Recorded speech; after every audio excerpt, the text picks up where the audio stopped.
পিকনিকে গিয়ে এত বড় একটা দুর্ঘটনা ঘটে যাবে সেটার জন্য আমরা কেউই প্রস্তুত ছিলাম না। কার জীবনে কখন কি হবে সেটা একমাত্র আমাদের সৃষ্টিকর্তাই ভালো জানেন।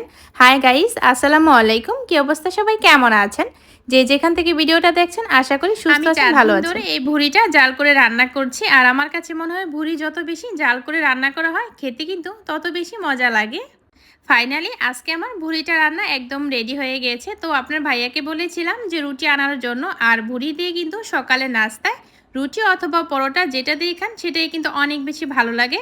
আর সকালবেলা যেহেতু রুটিটা বানানো একটু বেশি ঝামেলা, তো আমি সবসময় না রেডিমেড রুটিটাই নেই খাওয়ার জন্য।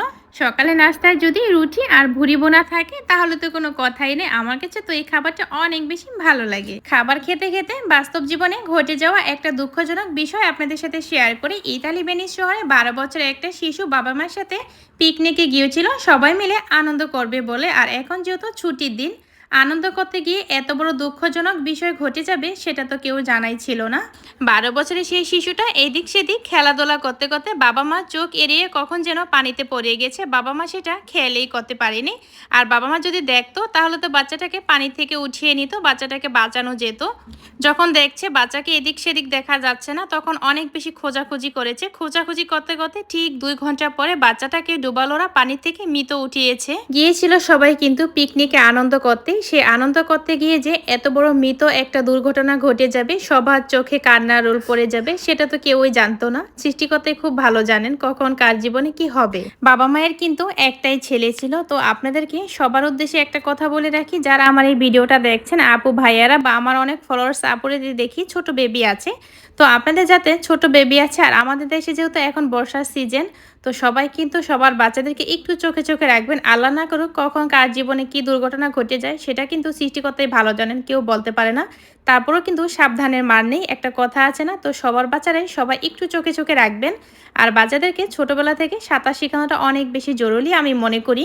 আর যে 12 বছরের বাচ্চাটা মারা গিয়েছে সেই বাচ্চাটা কিন্তু সাঁতার জানতো না। আর বেশিরভাগই যারা দেশের বাইরে থাকে তাদের কিন্তু ওইরকমভাবে সাঁতার শেখানো হয় না।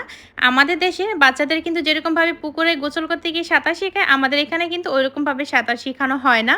তো আমি সবসময় চেষ্টা করি মারা গেলে গোসল করতে আমার বাচ্চাদেরকে একটু সাঁতার শেখানোর জন্য। আর আপনাদের উদ্দেশ্যে আরেকটা কথা বলে দিই, আপনারা কিন্তু কেউ এটা ভাববেন না যে ফেসবুকে এসে এখন উপদেশমূলক কথা বলছে বা জ্ঞান দিচ্ছে।